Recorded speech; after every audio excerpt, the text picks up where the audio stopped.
Relaciones con la docencia. A comienzos de Perón, los docentes requerían de una priorización del Estado técnico para aclarar reglas que existían entre el profesorado y el Estado, y que incluya un sistema de recepción de la docencia. También legitimar la relación entre funciones, estatus, salarios, formación y cualificación. Ellos reclaman la revolución, la recalificación de educadores y estudiantes que están fuera del sistema nacional, también la educación, la enseñanza y la formación laboral. En 1950 muchas personas respondieron a la demanda del apoyo por parte del judicialismo. A causa del aumento del desempleo por razones políticas, aumentó el enfrentamiento entre docentes, estudiantes y el Estado. A fines de 1940, los docentes seguían teniendo expectativas sobre la nueva forma de adaptación del Estado, pero igualmente ellos no podían tocar ningún tema político. En 1954 se organizó una alianza que era la Unión Argentina de Maestros y se promulgó, es decir, que se oficializó el reglamento de maestros argentinos de Perón General y luego se fue extendiendo a todos los docentes de todos los países. La reforma más importante del sistema educativo fue en el primer gobierno de Perón y fundamentado en los principios del primer plan quinquenal.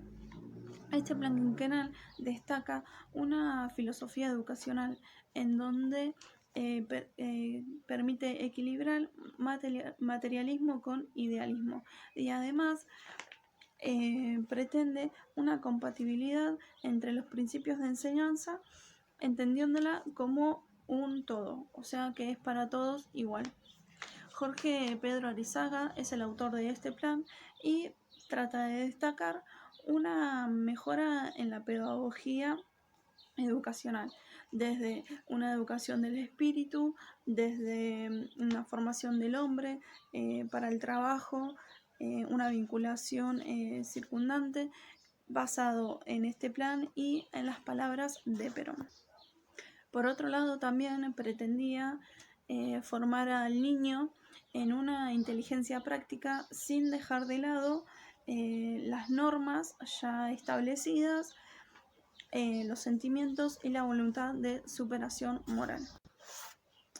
Para ello, los planes tendrían como principio básico el idioma y las historias nacionales.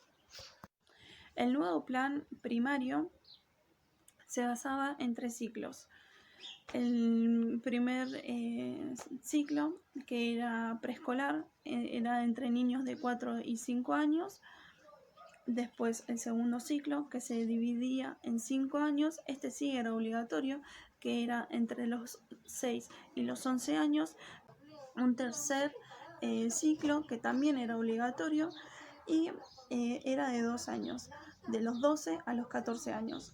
Este ciclo era llamado preaprendizaje general, donde se dividía a los alumnos en 3 etapas que podían ser mixtos, varones o mujeres, y a estos se les enseñaba herramientas de trabajo, manufactureras, granjas experimentales, comerciales, oficios, entre otras.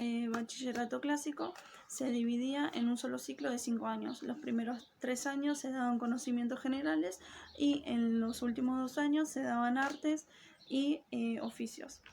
Este bachillerato solamente se podía ingresar si tenías los estudios primarios aprobados, pero además también se podía acceder si uno estaba bien económicamente para poder pagarlo. Si pretendías ingresar a la universidad, tenías que tener todos los anteriores aprobados. Pero sí, la universidad era gratuita. Se agregaron las escuelas técnicas de capacitación solamente de 1 año. Si uno quería perfeccionar, eran de 2 años y la especialización eran de 3 años. Para el ingreso de esta capacitación se deberían poseer certificados primarios y secundarios. A esta escuela también era gratuita porque podían acceder obreros, artesanos o que vivieran de su trabajo. Así es como Arizaga completa un sistema educativo reformado y reforma el viejo Consejo Nacional de Educación en una subsecretaría con estos tipos de niveles. Por otro lado, a fines del siglo XIX se empieza a crear una discriminación educativa donde se empiezan a separar los buenos de los malos, los adaptados y de los no adaptados, los buenos educados y los mal educados. Superior universitaria se podía acceder gratuitamente, pero se debía tener una buena calificación en el nivel secundario para poder acceder a ella. La universidad dependería de un organismo del ministerio y estaría gobernada por un consejo universitario. En cuanto al cuerpo docente, estaría formado por docentes extraordinarios plenos, extraordinarios y titulares, donde los titulares tendrían una remuneración digna y sería incompatible con cualquier otra función. También se formaría un fondo de becas para estudiantes necesitados mediante aportes del Estado y un impuesto del 0,5% sobre sueldos y salarios. Bueno, y continuando con la derecha contraataca, a nivel de educación se creó el peronismo, o sea, la política peronista se dividió en dos planes quinquenales, es decir, planes de 5 años que tenían determinadas metas. El plan quinquenal 1 y el plan quinquenal 2, que este quedó incompleto, porque un día como hoy, en 1955, se dio lo que se llama la Revolución Libertadora, que derrocó a Perón. A nivel general se tendió a crear más escuelas, las universidades no tenían tanta autonomía, el Estado empezó a ser más partícipes en la educación, se crearon más escuelas y se crearon también más escuelas técnicas, porque lo que se pretendía era un modelo a nivel de producción nacionalista. Entonces lo que necesitaban eran hombres especializados, por ejemplo, en tornería, en carpintería y en otras cosas.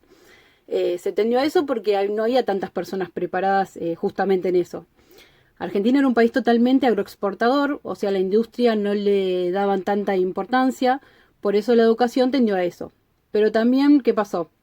Lo que se hizo en las escuelas privadas es que tengan una subvención, que hoy en día todavía rige, una subvención estatal, que tenga más injerencia en lo que era la educación. En 1918 se da lo que se habla de las autonomías universitarias, que quedó medio de lado, por eso algunos estudiantes estaban en contra de que el Estado se metiera en las autonomías de las universidades. El peronismo siempre trabajó para los trabajadores y el bienestar de los pobres, por eso había más escuelas públicas y para que los más necesitados puedan obtener ese beneficio y poder estudiar y progresar. En esta última parte del peronismo vamos a hablar del siguiente tema, la disputa por la educación social. La política de asistencia social de la Fundación Eva Perón estuvo vinculada a la incorporación de la mujer en la vida política. Esto puso en serio peligro el poder que tenía la Iglesia Católica, la cual se sostenía mediante la beneficencia y las obras de caridad. Organizaciones como la Unión de Estudiantes Secundarios, los Campeonatos Deportivos Evita y la muy atractiva Ciudad Infantil, la cual se construyó entre Buenos Aires y La Plata, habían circuitos de penetración del peronismo en la niñez y en la juventud.